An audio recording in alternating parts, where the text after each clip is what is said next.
cow, what a difference a day makes. It's 26 degrees and it's freezing cold. I gotta tell you, it's not a lot of motivation to be out in the cold, to come into a cold garage and start wrenching, you know what I mean? But the weatherman says that we should be getting about 1 to 3 inches of snow tomorrow. As you know from my last episode, that damn snow commander, right, didn't have any spark, so I ordered a brand new magneto for it.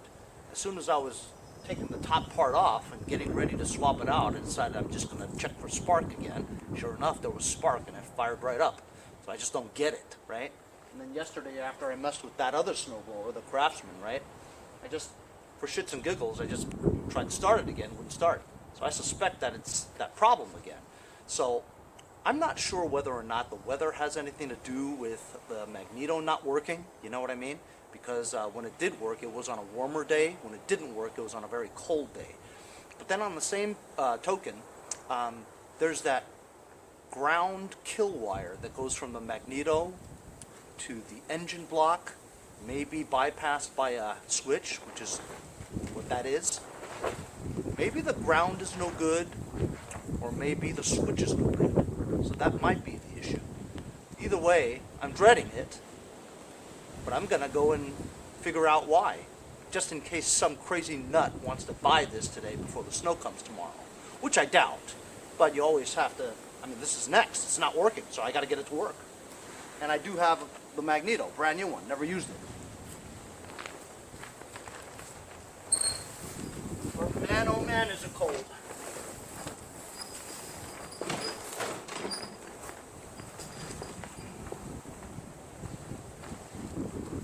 As you know, I wiped it down and I painted the sides black, so it looks pretty good, you know.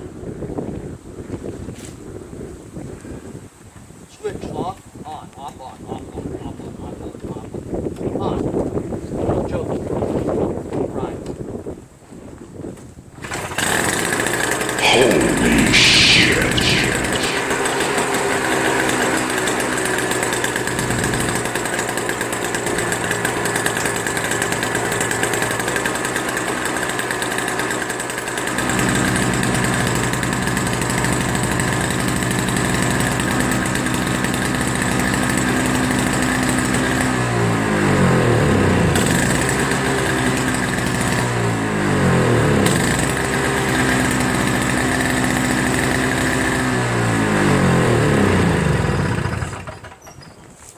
Who knows? Nobody knows why. I have a feeling it might be the ignition switch. Because the ignition switch is always exposed to the outdoor elements. Because the ignition switch is always exposed to the outdoor elements, right? Just need to jiggle it a little bit so it makes that contact, you know what I mean? So I think ideally maybe I should switch out the ignition switch, or spray some of that. There's a electro something or other spray, whatever, that prevents corrosion on terminals, you know, for battery terminals. I forget what that's called, but some people put like this, they call it electro something or other, this paste that goes on the battery terminals, you know, so that they don't corrode, you know, comes up with that green corrosion, whatever, from the battery acid and all that stuff. Some of that stuff, they made one with a spray. You just spray it right into the ignition switch, right? Prevents, you know, rusting of the key and the switch area, you know, that contact point, you know. So while my video today was going to be replacing the magneto, as you saw, it's very temperamental. But I did turn it off, on, off, on, off, on, off, on, just to move it around so that it makes that contact, you know. So I think that's probably what it is, because it just fired up right there, even in the cold, you know. So don't think I don't have anything to do. I've got plenty to do.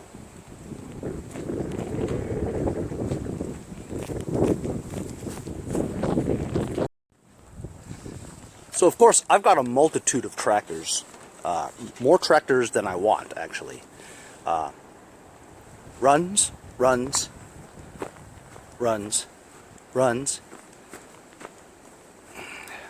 no engine, runs, ran, but it has a fuel pump problem, which I'm not going to fix this until summer because, well, honestly, I don't really like this so much. I want to get rid of it, but I can't get rid of it with the fuel pump not working, right? But it's too cold to work on it right now. Rodimus Prime. And you guys remember this one. This is my, I gotta fix my tripod, man. It sucks. I might get a new one.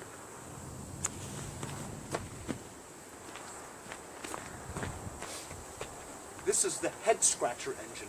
You guys know about the head scratcher engine, right? The timing with the crankshaft and all that stuff. But it actually runs well now, you know, after I put the nail in there in place of a keyway. So this runs well. Tires all hold air. Has a good seat. Deck works fine. Even mows pretty well. But look, this has this old style, has the old style hood, which I don't like, okay? I'm gonna swap this out. But I have more problems than just swapping it out.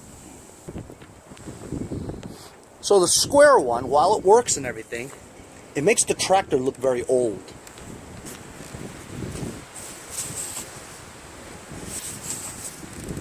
As you know,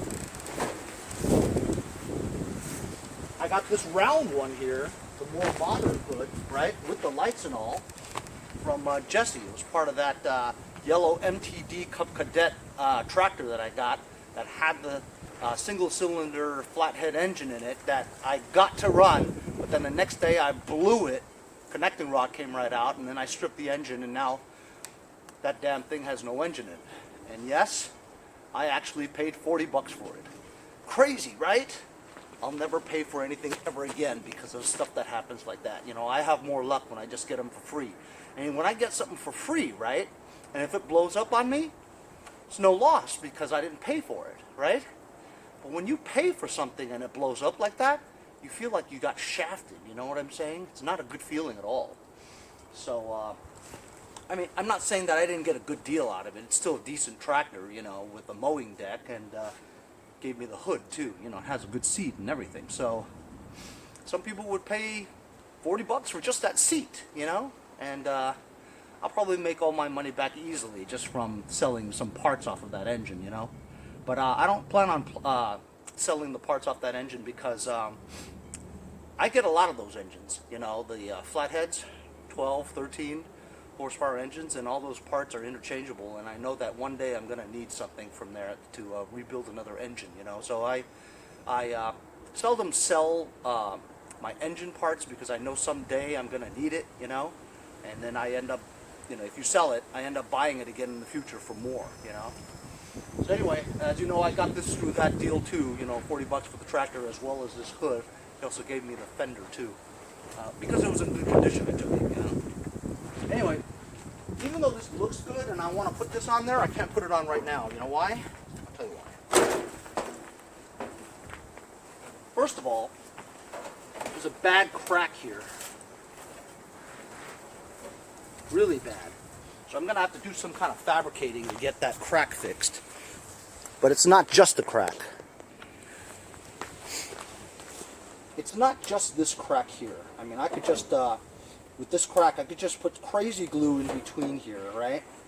Maybe get another square or rectangular piece of plastic and put silicone all around here and put the plastic right over it, like that.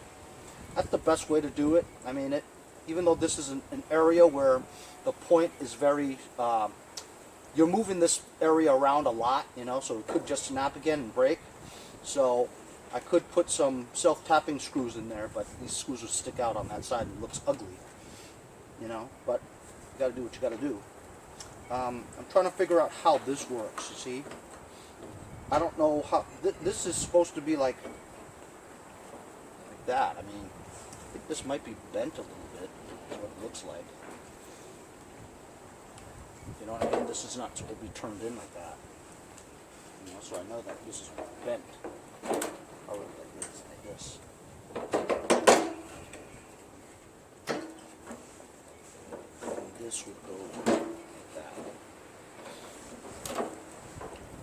So I have to find a way to secure this back here again. Get like an metal L bracket or something that goes like this, just to hold that on. So I'm gonna have to do some kind of fabricating today to fix this thing. Now there's another way I could think about doing it.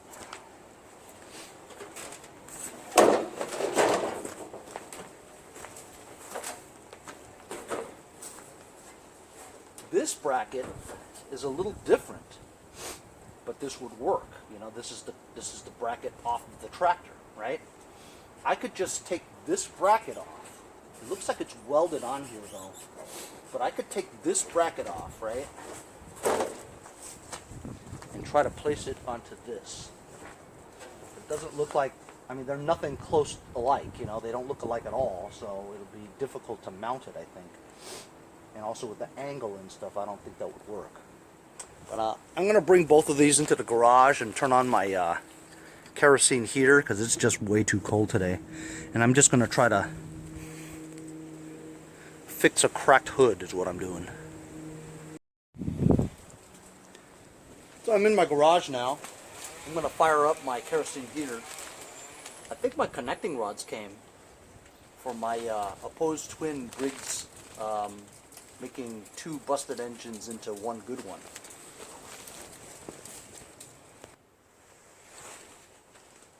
So it's pretty obvious here that this thing is just completely bent out of shape here. So I'm going to try to bend it back without too much hoopla.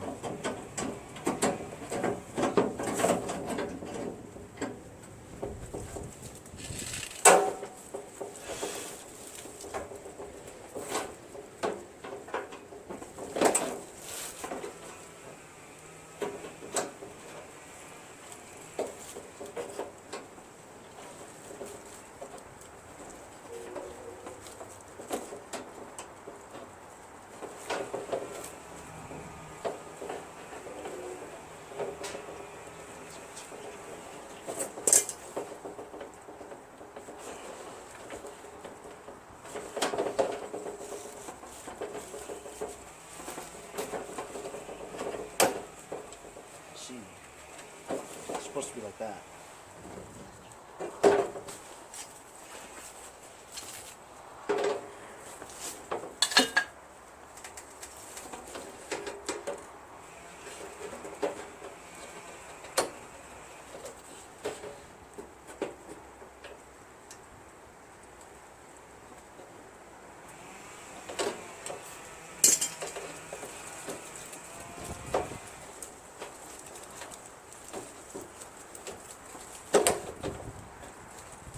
That's how it's supposed to go. See, but there's no structure left to it, you know? It's going to be difficult to have a structure back here, you know? This is all cracked. These parts over here, like this little triangle base here, is gone over here. So there's nothing really to hold it, you know? So this is going to be actually pretty difficult to get this where I need it to be. But I think that the distance between these two have to be exactly here, right? What if I took a metal thing and put it over here so that these two parts will be stationary, you know, like that. You're adding structure to it, right? And then have this part here, these two pieces here connected with one straight bar, you know? And then this straight bar somehow adheres to the middle part here to keep it together. I think that's the only way I'm going to be able to try it. I'm going to go look for some metal bars or something, and I don't know, maybe I have to do some welding. So I just went to my bin of parts in the back, and I remember that I don't remember who gave this to me, but I think maybe Nick from Medford gave this to me. This is off another, obviously a Craftsman, but Craftsman never made red LT1000s, right? They probably made red LT2000s or DYTs or YTs, right? So this, he gave it to me, he didn't want it. He says, do you want this? I says, oh, you know what? One day, I'm gonna need this bracket right here. So as you see, this bracket differs from this type, right? However, it's the same exact bracket in terms of fitment, you know? It's the same length as this. And this part has this part here. So if I just took this bracket off, right? Took this bracket off. Actually, I'm almost thinking that maybe I should just take this bracket off, both these brackets off here, right? And just like silicone this on the inner part. Because this part here acts as the structure to hold this together. You know? Or I could put some self-tapping screws right in here, you know, and hold this entire assembly inside. This red part will act as the structure to it, you know, to hold these loose pieces together. That's a pretty good idea. Or I could take this metal bar here, right, and kind of self-tap screw it to hold these two together. Might be another idea too. But I don't know. I don't think I'm ever going to use this red thing again. So if I could just put this red part in there, it actually holds this crack too. You know what I mean? I think that might be a better idea. But I'd have to make this part here all smooth. You know what I mean? The remaining triangular plastic that's on here, I'd have to cut those out. I think that might be a better solution to this. I think that's what I'm going to do. I'm going to remove these two brackets and break off these plastic things there.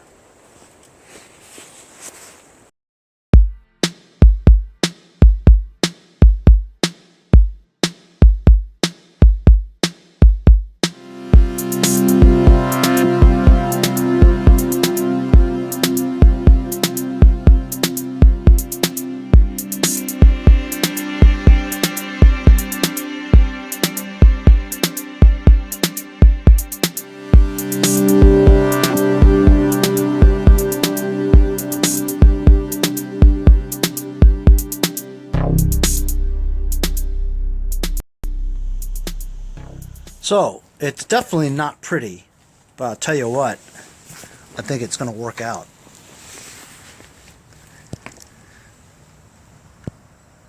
Self-tapping screws.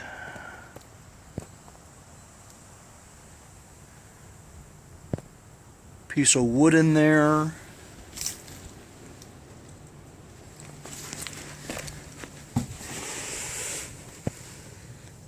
Crack is glued, and on the inside I've got an old inner tube, rubber inner tube, just to give it stability, with silicone in it. Silicone and an old rubber tire. Cut a piece just to hold the crack in place with silicone and crazy glue, and then just to solidify this area here. Now the reason why I have the red sticking out so much is because if I put it all the way down, right, this would be too low and at an angle. So this is the only way it's going to work. The only way I'm going to see if it really works is try it. So I had to make this work too, because this is part of this making it stable with the structure, you know, holding three corners together at least.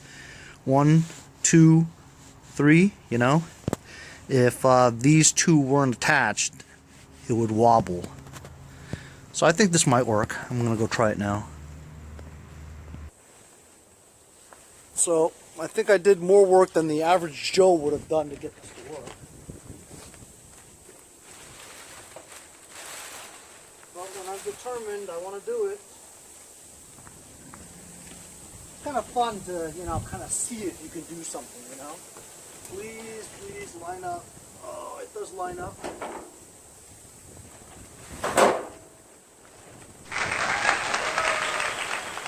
Hey! Alright! Now you see? we turned this 90s model cube one into a more early 2000s look. Huh? That looks pretty good. Stokage. And I believe I have a light wiring harness too that I'm gonna probably see if that works, you know, later on. But that looks pretty good, man. And it's functional too. Maybe when it gets warmer, I'll get some hunter green paint just so we can hide the redness here. But, you know, honestly, it's just a hood, you know what I mean? On a imperfect tractor. I mean, a tractor works well and everything works. It's not perfect, but at least we fixed the cracks, and this hood is now usable. It looks great. So while this video was first intended to just fix my snow commander, I know it's probably the ignition switch. Started right up, so I don't have to fix it, you know. But I always find something else to do. There's always something to do. So now we got a new hood on my Cube Craftsman. I guess today it became an LT1000, huh? See you guys next time on Mowers and Blowers.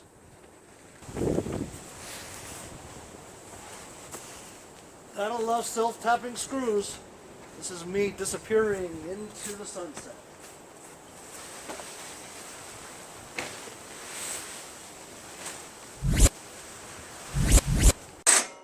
See you guys next time on Mowers and Blowers.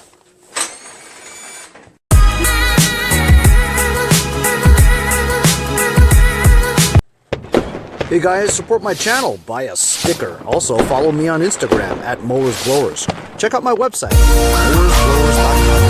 I'll see you guys next time. Have a great day. Ah, look at that, baby. I'm just giving him one of my stickers. See you next time. Mowers and Blowers.